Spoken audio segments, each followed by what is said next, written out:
just want you to focus on my love. Just focus on my, just want you to focus on my love. Just focus, I just want you to focus. Hey guys, it's Tiff. Welcome back. Hi. Okay. I really want to get into today's topic of discussion because it has come to my attention that I've had a few conversations with y'all. Okay, we're good. Everything's fine. Okay. It's come to my attention that I've had quite a few conversations with you guys on here about circumstances. And I really wanted to, I'm serious today because I got my iPad girl. So I got notes. All right. So I'm very serious right now. Oops. Not one of Sammy's videos came on because I forgot to loop the subliminal I was listening to. Yes, I listen to subliminals. I am a firm believer in subliminals. I like subliminals. For myself, personally, they are very helpful.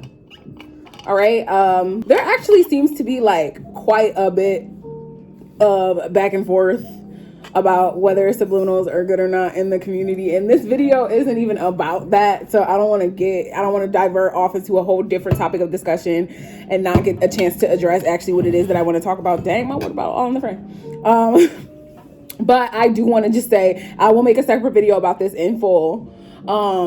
I like subliminals personally. I think that they help me a lot. I find the subliminals that I use to be beneficial to me.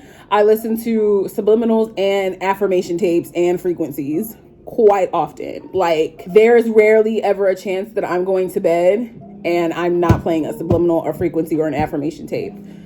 I love them a lot. So that's just my perspective on that, but that's a whole nother discussion. Anyway, I wanted to talk about this. Because I feel like a lot of people who may be like new to law of assumption or new to manifestation in general and just doesn't have like a sturdy self-concept or a sturdy like sense of self, good core beliefs or whatever, might be looking at people around them in this community like, well, what the hell are y'all talking about? Like, y'all are saying it like it's so easy. Like, y'all are just saying, oh, don't talk about the circumstances, but what do I do?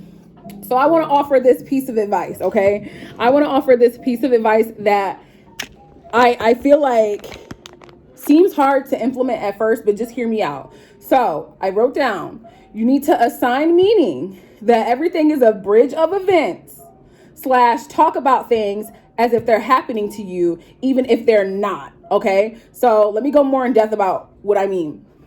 So let's say that you are facing, sorry, Sammy came on again. I literally looped the video.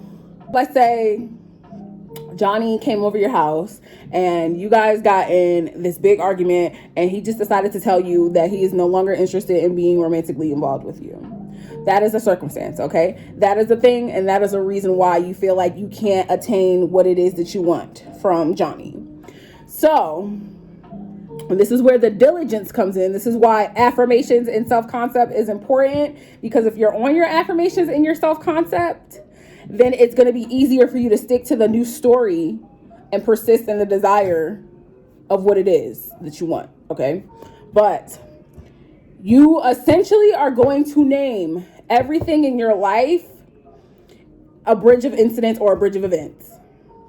So if something happened to you that you did not like, you are just going to fall under the automatic assumption that it's fine and it's okay and it's dandy, because everything that's happening to you is just aligning you with it's a bridge of events, putting you right in the fucking proximity to be able to snatch up your desire of what it is that you want. Am I making sense here? I feel like I'm not making the most sense here, yo. I should have like wrote notes for today because I am a little tired, so my brain is like a little birds fluttering around it. So you just want to make it a habit to view everything as a bridge of events. Even if it's something that you don't like.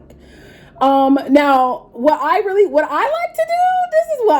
like to do, because like I've said several times, I'm a little delusional. I'm gonna go full throttle. Like, if I'm manifesting a desire, I am not going to spend my time thinking about any outside circumstances that happen in a way that I don't find ideal. So I tend to revise on the spot. And I have talked about this a little bit in another video, but I literally flip the meaning and give a different meaning immediately. I talk about things in my life as if they're already like happening. Like when I wasn't in communication with my specific person, every time my phone had a fucking notification or ring or lit up, I made the assumption, I'd be like, oh yeah, that's my specific person calling me. My specific person is so obsessed with me. My specific person is just so fucking in love with me that he is just blowing up my phone like clockwork. Like I can't even get a little breaky break. I can't even take 25 minutes to myself because my specific person is just so enamored and in love with me. I won $5,000. Girl, I won $5,000 out of the deep blue yonder, out of the thin air. Poop. It just came to be. Poof. It just came into my motherfucking palms of my hands. Exaggeration and delusion is gonna get you far. I'm telling you, if you just start envisioning, and that's how you know when your subconscious is like really impressed with this information and is really making the shift that is necessary in order to like maintain the things that you want, is when you start thinking about your desires and you start thinking about them regularly. Like it's not far-fetched, it's not hard to fathom, it is normal for you to think about, it is normal for you to automatically have these thoughts. That's how you know you're making progress. But I'm gonna give y'all an example. Okay, so this is why it's important to not get caught up in circumstances and to assign everything positive meaning. I had a client who, I love her to death. She's adorable and like one of my favorites. She was dealing with a man, or is dealing with a man, because that's her man. It's her man, her SP.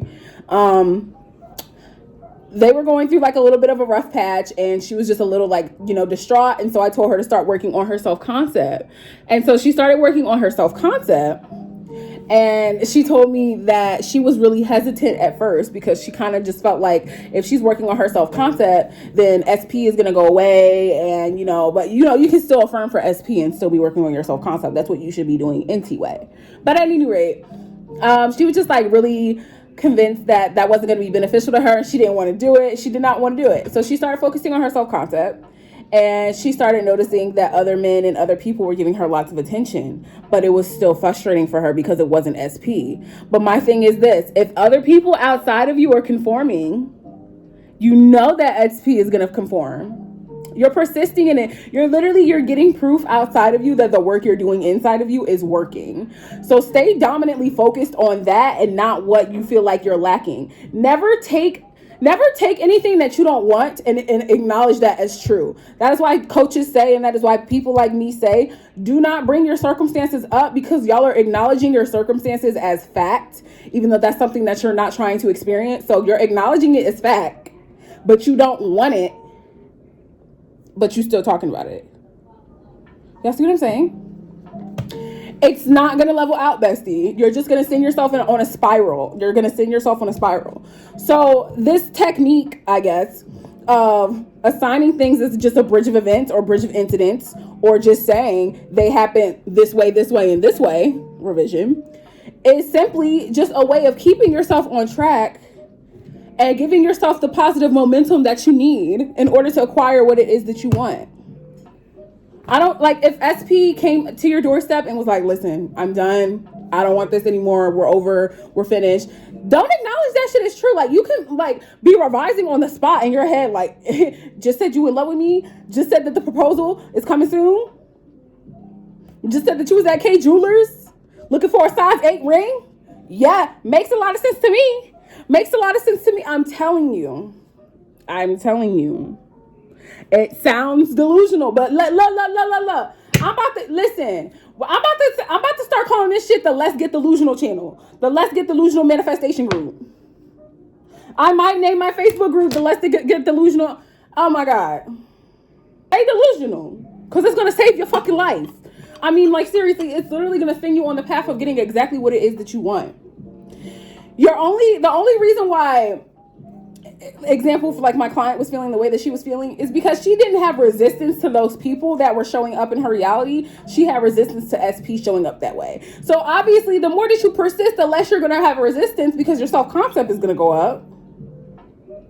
So it's working. I don't want to talk about this topic forever because I don't feel like I'm doing a really good job at explaining it, and I really, really hope I am. I hope when I go to edit this is all set up in a way where I can fucking do some shit, throw it around, and make it make sense. But y'all know the drill. Thank you for watching. Please give a thumbs up. That really helps my engagement a lot. It helps me a lot if you thumbs up the video. It takes 1 second. Okay. If you want coaching, here's my email. Okay, email me for prices. Keep in mind that I only do offer video/phone coaching. Okay, so until next time, you know the deal, and you know that I love you. I love you. I love you. I love you. I love you. Just want you to focus on my love. Just focus on my. Just want you to focus on my love. Just focus, focus. I just want you to focus.